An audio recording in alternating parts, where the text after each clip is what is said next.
Hi everyone, my name is Shivam Dangwal. Welcome to Physics for Cause. This video is an introduction to the course Computational Physics.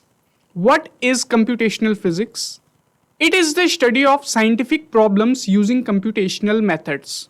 It combines computer science, physics, and applied mathematics to develop scientific solutions to complex problems. Well, to understand physics, we need to understand a programming language which can solve our complex problems by using computer science. So, the programming language which I will be going to use here is Python. A question arises, why do we use Python? Because it is easy to use and it is open source software.